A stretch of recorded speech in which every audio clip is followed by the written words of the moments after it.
Hello student, welcome on our YouTube channel classroom study. Student, आज का हमारा topic है management audit. Okay, management audit क्या है? आपका जो स्टैट्यूटरी ऑडिट है या आपका जो ऑडिटिंग है उसके फील्ड में ये न्यू कॉन्सेप्ट है। ओके, दो न्यू कॉन्सेप्ट है आपके, management audit and tax audit. तो फर्स्ट हमारा है मैनेजमेंट ऑडिट। ओके, तो इस वीडियो में हम यही करने वाले हैं, मैनेजमेंट ऑडिट क्या होता है, क्या इसके ऑब्जेक्टिव होते हैं, क्या प्रोसीजर होता है एंड क्या नीड है, इसकी रिक्वायरमेंट है मैनेजमेंट ऑडिट करवाने की। ओके, तो चलिए स्टार्ट करते हैं। ओके स्टूडेंट, तो ये हमारा ऑडिटिंग की 4th यूनिट का टॉपिक है management audit.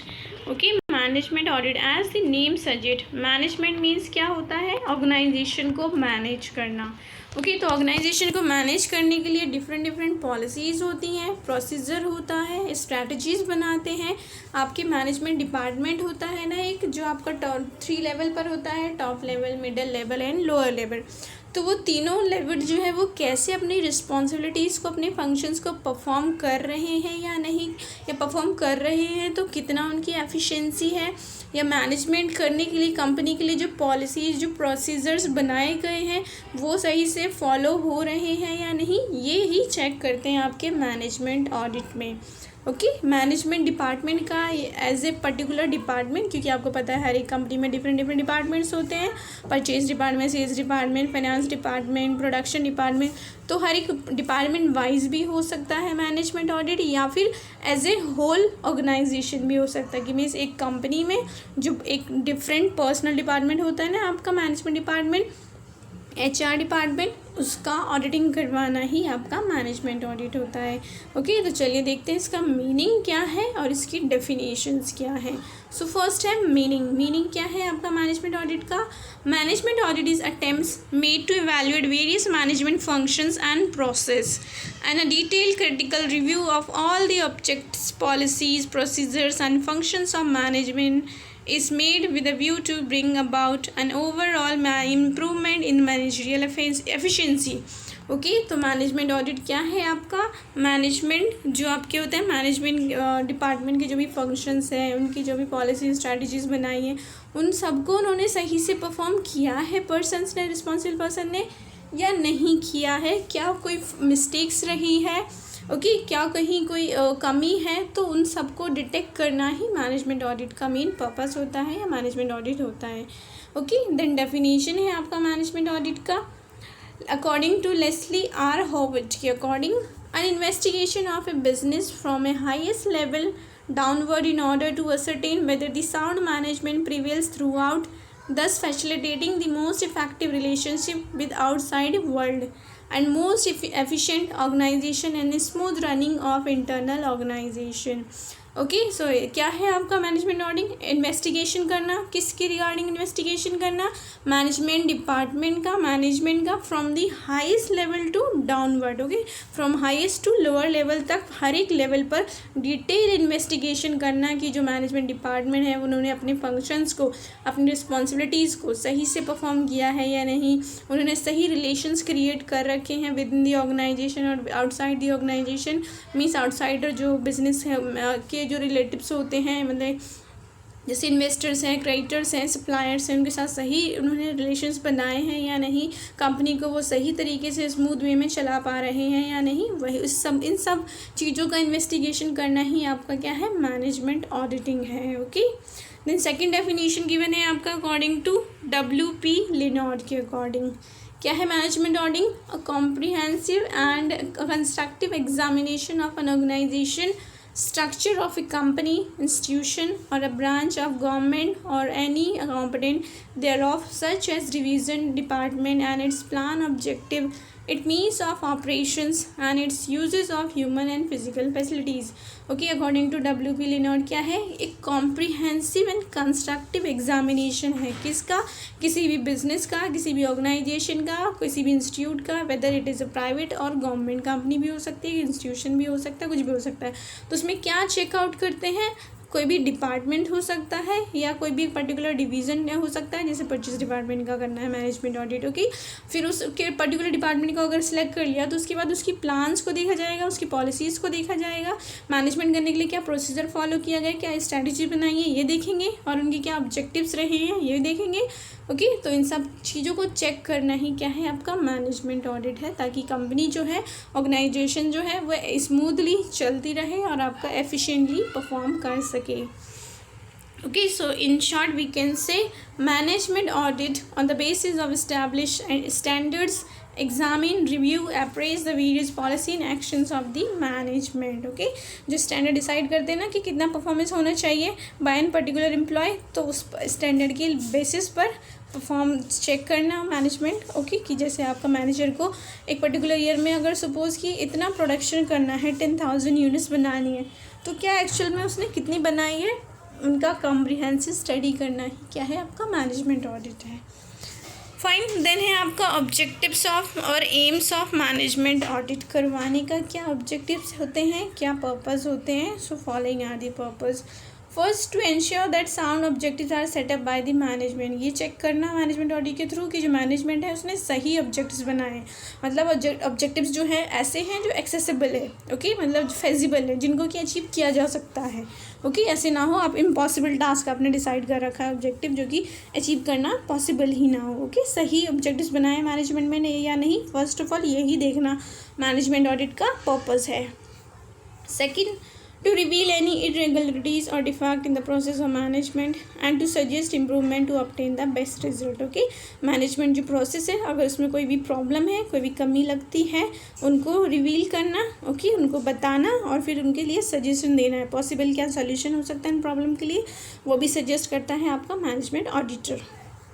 Then a third, to ensure that the management objectives are achieve. और इस बात को इंश्योर करना कि जो मैनेजमेंट जो ऑब्जेक्टिव डिसाइड करे थे वो अचीव हो चुके हैं या हुए हैं तो किस लेवल तक। ओके, नहीं हुए तो क्यों नहीं हुए, क्या प्रॉब्लम्स है, ये सब चेक करना भी मैनेजमेंट ऑडिट का ऑब्जेक्टिव्स होता है। नेक्स्ट है to help various level of management in the effective discharge of their duties. Okay, हर एक पर्सन को हेल्प करता है ताकि वो अपनी जो ड्यूटीज़ हैं, रिस्पॉन्सिबिलिटीज़ हैं, उनको परफॉर्म कर सके, डिस्चार्ज कर सके। Okay, next 5, to assist management in achieving a coordination among various departments. आपको पता है एक पर्टिकुलर कंपनी में बहुत सारे डिपार्टमेंट्स होते हैं, तो जब तक उन सभी में कोऑर्डिनेशन नहीं होगा तो ऑफकोर्स कोई भी कंपनी ग्रोथ नहीं कर सकती है, परफॉर्म नहीं कर सकती है एफिशिएंट वे में। ओके, अगर सपोज़ कि जब तक फाइनेंस डिपार्टमेंट जो है कैश नहीं देगा आपका परचेज डिपार्टमेंट को, और परचेज डिपार्टमेंट जब तक परचेज नहीं करेगा तो प्रोडक्शन कैसे होगा, जब प्रोडक्शन नहीं होगा तो फिर सेल्स कैसे होगा, तो फिर जब सेल्स ही नहीं होगा तो कंपनी को प्रॉफिट या इनकम उसको कैसे होगी। ओके, तो ये भी इंश्योर करता है मैनेजमेंट ऑडिट के थ्रू पर्सन की जो डिपार्टमेंट्स हैं उनके बीच में कोऑर्डिनेशन है प्रॉपर या नहीं। Next objectives, to help to achieve the efficiency of management. Okay, management जो है उनकी एफिशिएंसी को इंक्रीज़ करने में हेल्पफुल है। Next, to assist management in establishing good relations with the employees and to elaborate duties, rights, liabilities to entire staff. Okay, इसमें भी helpful होता है कि जो एक मैनेजर है सपोज, ओके, मैनेजर जो है अपने एम्प्लॉयज़ के साथ सही रिलेशन बिल्डअप कर सकता है या नहीं, उनको उनकी जो ड्यूटीज़ हैं, उनके राइट्स हैं, उनकी लायबिलिटीज़ हैं, उनके बारे में उनको गाइडेंस दे सकता है या नहीं, उनको काउंसलिंग दे सकता है या नहीं, ये सब चेक करना भी मैनेजमेंट ऑडिट का ऑब्जेक्टिव्स होता है। Next, to evaluate the performance by comparing input and output. Okay, कि आप एक जो कंपनी है प्रोडक्शन में कितना लगा रही है और उससे फिर कितना मतलब वेस्टेज होने के बाद एक्चुअल में कितना प्रोडक्ट बन रहा है। सपोज़ कि 100 क्वांटिटीज़ ऑफ रॉ मटेरियल लगाया और फिर जो फाइनल प्रोडक्ट बना वो 10 क्वांटिटी बना है, तो ये सब चेक करना भी कि अगर सही तरीके से बना होगा प्रोडक्शन पॉलिसी स्ट्रैटेजी तो नहीं होगा वेस्टेज ऑफ रिसोर्सेज, अगर नहीं है तो ऑफकोर्स वेस्टेज ऑफ रिसोर्सेज होगा, और जब वेस्टेज ऑफ रिसोर्सेज होगा तो कंपनी कैसे ग्रोथ कर पाएगी, क्योंकि उसकी जो प्रोडक्शन कॉस्ट है वो ज़्यादा आने लगेगी। नेक्स्ट ऑब्जेक्टिव 9 आपका, to ensure most effective relations with the outsiders and the most efficient internal organisation. Okay, ना सिर्फ आउटसाइडर के साथ बल्कि इंटरनल जो है आपका दोनों ही एनवायरनमेंट सही होने चाहिए, गुड रिलेशंस होना चाहिए विद द आउटसाइडर और विद द इंटरनल। ओके, तो आप कमेंट करके बताएंगे कि कंपनी के जो आउटसाइडर्स पर्सन होते हैं वो कौन होते हैं और इंटरनल्स जो पर्सन होते हैं वो कौन होते हैं, मीन्स इंटरनल एनवायरनमेंट में कौन कौन आता है कंपनी के, ऑर्गेनाइजेशन के, बिजनेस के, और आउटसाइडर एनवायरनमेंट में कौन कौन आता है। ओके, ज़रूर बताएंगे आप कमेंट करके। Then next to recommend changes in the policy and procedure for the better future. Okay, means अगर ऑडिट करने के बाद कोई भी मिस्टेक्स लगी ऑडिटर को तो ऑफकोर्स वो उनको सजेस्ट करेगा, रिकमेंडेशन देगा मैनेजमेंट डिपार्टमेंट को या कंपनी को जो भी पर्सन है, ताकि वो फ्यूचर में उन मिस्टेक्स से सीख कर वो मिस्टेक्स दोबारा ना करे और सही पॉलिसी और प्रोसीजर बना सके। Fine, so these are the objectives और aims of the management audit. Then है एडवांटेजेस, क्या क्या होते हैं आपके मैनेजमेंट ऑडिट के। मीन्स अगर एक कंपनी जो है मैनेजमेंट ऑडिट करवाती है तो उसको क्या क्या बेनिफिट्स होंगे इसके। So following are the benefits. It helps management in preparation of plans, objectives, policies and their efficient achievement. Okay, helpful होगा कि फ्यूचर के लिए दोबारा अपनी जो शॉर्ट वर्किंग्स हैं उसकी जो वीकनेस रही हैं उन वीकनेस के साथ उनको स्ट्रॉन्ग वे में प्लान कर सके, ऑब्जेक्टिव डिसाइड कर सके और पॉलिसी प्रोसीजर भी बना सकते हैं। ओके, मीन्स जब पता चल जाएगा आपको क्या क्या कमियां हैं आप में, तो ऑफकोर्स आप नेक्स्ट टाइम वो कमियों को दूर करके ही प्लानिंग बनाएंगे। सो वो कर सकते हैं company. Second, it help management in taking vital decision of maximisation of profits. Okay, साथ ही कंपनी को पता चल जाएगा कि जो एक प्रॉफिट मैक्सिमाइजेशन के लिए क्या डिसीजंस, क्या स्टेप्स लेना ज़रूरी है, हमने क्या मिस्टेक्स की जो हमारा प्रॉफिट नहीं हुआ है।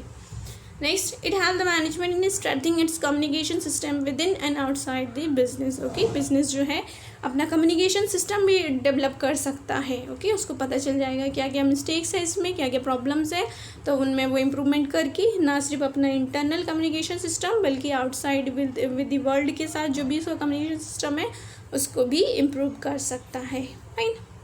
Next, fourth, it helps in evaluating the performance of management in the various areas and measures to improve it. Okay, जो मैनेजमेंट डिपार्टमेंट डिफरेंट एरिया में नहीं बेटर परफॉर्म कर पा रहा था, मीन्स वो कंपनी को सिर्फ ना तो बेटर तरीके से फाइनेंस को मैनेज कर पा रहा है, ना ही बेटर तरीके से आपका परचेज डिपार्टमेंट को मैनेज कर पा रहा है, ना ही प्रोडक्शन को देख पा रहा है, ना ही सेल्स को, तो वो जो प्रॉब्लम्स हैं उनमें भी उसको स्पेशलाइजेशन हो जाएगा, नॉलेज हो जाएगा और वो हर एक एरिया में अब अच्छा इम्प्रूवमेंट के साथ परफॉर्म करेगा। ओके, उसकी एफिशिएंसी जो है वो इंक्रीज़ होगी। Fine.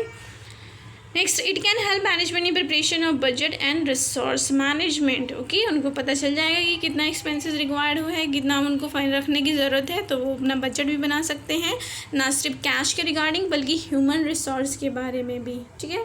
Next, it can help management in training of personal and marketing policies. Okay, training of personal मतलब कि जो एम्प्लॉयज़ हैं, अगर सपोज एम्प्लॉयज़ अच्छा नहीं परफॉर्म कर रहे हैं तो उनको क्या है वो ट्रेनिंग देंगे, क्या न्यू मार्केट में न्यू टेक्नोलॉजी आई है, क्या पॉलिसी आई है, उसके अकॉर्डिंग उनको ट्रेन करेंगे। ओके, और फिर उसके अकॉर्डिंग ट्रेन करेंगे ना सिर्फ प्रोडक्शन में बल्कि प्रोडक्ट को सेल करने के लिए भी। जैसे आपके जो होते हैं ना सेल्स एग्जीक्यूटिव, जो बॉयज़ आते हैं सेल निकलने के लिए, तो उनको ट्रेनिंग देते हैं पहले कि आपको कैसे बोलना है, कैसे कस्टमर को कन्विंस करना है, ये सो वो ट्रेनिंग भी दे सकता है मैनेजमेंट। आफ्टर जब बता देगा मैंने ऑडिटर की आपकी ये मिस्टेक्स रही हैं तो उन मिस्टेक्स को दूर करेंगे ना इसके लिए। ओके, सो ये एडवांटेजेस हो सकते हैं एक कंपनी को, बिजनेस को, अगर वो मैनेजमेंट ऑडिट करवाता है तो। फाइन। देन क्या ज़रूरत है मैनेजमेंट ऑडिट करवाने की, क्या इम्पोर्टेंस है, नीड्स है। ओके, तो आपको पता है कि जो हमारा स्टैट्यूटरी ऑडिट होता है ना, जो फाइनेंशियल ऑडिट होता है जिसमें अकाउंट्स का ऑडिटिंग करते हैं, वो मैनेजमेंट को नहीं देखता, वो मैनेजमेंट को टोटली इग्नोर करता है। वो सिर्फ किसका ऑडिटिंग करता है, फाइनल बुक्स ऑफ अकाउंट्स का करता है ना, फाइनल आपके जो स्टेटमेंट है उनका करता है बस, मीन्स फाइनेंस डिपार्टमेंट का ही ऑडिटिंग करता है। तो फिर अब हमें कैसे पता चलेगा, जबकि एक कंपनी का जो ग्रोथ है वो सिर्फ फाइनेंस पर ही नहीं डिपेंड करता है, उसके मैनेजमेंट पर भी बहुत ज़्यादा डिपेंड करता है। जो किसी भी कंपनी का अगर मैनेजमेंट अच्छा नहीं है ना तो बेटर परफॉर्म नहीं कर सकती, चाहे उसमें कितना भी इन्वेस्टमेंट हो, चाहे कितना भी कैश अवेलेबल हो। ओके, तो फर्स्ट ऑफ ऑल इसलिए भी ज़रूरत है कि कंपनी का मैनेजमेंट ऑडिट करवाया जाए। ओके, और साथ ही अगर कोई भी मैनेजमेंट ऑडिट जो पर्सन है वो उसमें कोई भी प्रॉब्लम, उसे सही डिसीजन नहीं ले पा रहा है, सही पॉलिसी नहीं बना पा रहा है, ओके, उसे नहीं पता चल रहा है क्या डिफेक्ट्स, क्या प्रॉब्लम्स आ रही हैं, तो फिर जो ऑडिटर है वो उसको गाइडेंस दे पाएगा कि ये जो मार्केट में प्रॉब्लम चल रही है आप इसको नहीं डिटेक्ट कर पा रहे हो, इसलिए आपकी जो कंपनी है वो सक्सेस नहीं हो पा रही है। फाइन। सो चलिए देखते हैं क्या है इसकी need importance. Statutory auditor is not required to examine the policies of the management and their implementation or whether any improvement in the efficiency of the management can be made. In these days, a report on all these matters is very important to the business, and the management auditor are appointed to advise the management on the various matters related to management. These persons examine the various aspects of management and evaluate the actual performance by comparing it with the defined standards. Such auditor may not be from the field of accountancy. They advise the management on the matters relating to performance of various departments as well as of the organization as whole. Okay, जो आपका management auditor है उसके लिए जैसे आपका जो statutory auditing होता है ना, उसके लिए क्वालिफिकेशन है, फिक्स्ड क्वालिफिकेशन क्या है, वो सीए होना चाहिए. लेकिन मैनेजमेंट ऑडिटर के लिए ऐसी कोई कंडीशन डिसाइडेड नहीं है. बस ये बोला है कि जो ऑडिटर है उसे मैनेजमेंट के बारे में नॉलेज होना चाहिए अच्छे से. ओके, चाहे कुछ भी क्वालिफाइड हो, बस उस मैनेजमेंट के बारे में नॉलेज होना चाहिए. तो आपका जो एक एमबीए होता है, पोस्ट ग्रेजुएट पर्सन, उसको होता है मैनेजमेंट के बारे में नॉलेज, तो वो हो सकता है, बट डिपेंड कि कंपनी उसको एज ए ऑडिटर अपॉइंट करना चाहती है या नहीं. ओके, और वो क्या करते हैं मैनेजमेंट ऑडिटर, आपका ऑडिटिंग करता है डिफरेंट डिपार्टमेंट्स के बारे में, जैसे कि मैंने बताया, या फिर एज ए होल एक ऑर्गेनाइजेशन के मानकर भी कर सकता है. ओके, डिपार्टमेंट वाइज भी कर सकता है या फिर पूरी कंपनी का ही मैनेजमेंट को देखकर कर सकता है. और मैनेजमेंट जो है वो आपका पीरियोडिकली होता है. जनरली पीरियोडिकली से क्या है पता चल जाता है, ये आफ्टर स्पेसिफाइड टाइम. पीरियोडिकली जैसे आफ्टर ए मंथ होता है, हर एवरी मंथ में होता है, या क्वार्टरली होता है, या हाफ ईयरली होता है, ऐसे. तो उससे क्या है पता चल जाएगा मैनेजर की क्या परफॉर्मेंस रही है, पर्सनस की या एम्प्लॉयज़ की, स्टाफ की जो है वो क्या परफॉर्मेंस रही है. उसके बेसिस पर ही उसकी सैलरी, उसके इंसेंटिव्स, उसके बोनस डिसाइड कर सकते हैं फ्यूचर में. ओके, और मैनेजमेंट जो ऑडिट है वो क्या करता है, रिवील करता है इरेगुलरिटीज़ को, डिफेक्ट्स जो रही हैं कंपनी को मैनेज करने में, जो भी प्रॉब्लम्स रही हैं, जो मिस्टेक्स की गई हैं, और उनके बारे में बताता है. और साथ ही उनको कैसे इम्प्रूव किया जा सकता है फ्यूचर के लिए वो भी बताता है, ताकि बेटर रिजल्ट कंपनी अचीव कर सके. ओके, और साथ ही क्या है, गवर्नमेंट या फिर कोई भी प्राइवेट कंपनी या कोई भी बिजनेस, उसे अगर उसकी जो बिज़नेस है उसमें ग्रोथ नहीं हो रही है, सपोज बहुत टाइम से ग्रोथ नहीं हो रहा है, ओके, लॉस में ही चल रही है, उसके एक्सपेंसेस ही बहुत आ रहे हैं, तो फिर उसे करवाना पड़ेगा मैनेजमेंट ऑडिट. ये जानना पड़ेगा ना क्यों नहीं मुझे प्रॉफिट हो रहा है, क्यों मुझे जो मेरे एक्सपेंसेस है वो ज़्यादा आ रहे हैं, क्या प्रॉब्लम है. तो मैनेजमेंट करवाने के बाद उसे पता चल जाएगी उसकी प्रॉब्लम्स, और उसके अकॉर्डिंग वो प्लानिंग स्ट्रैटेजी बना के कंपनी का ऑडिटिंग कर सकते हैं. फाइन, सो इसके लिए भी ज़रूरत है मैनेजमेंट ऑडिट. ओके, देन आपका जो नेक्स्ट है अपॉइंटमेंट ऑफ मैनेजमेंट ऑडिटर, ये हम नेक्स्ट वीडियो में करेंगे. स्टूडेंट बोलते हैं कि वीडियो बहुत लंबी हो जाती है मैम, तो इसलिए मैंने ये शॉर्ट वीडियो बनाई. नेक्स्ट वीडियो में हम ये टॉपिक डिस्कस करेंगे. ओके.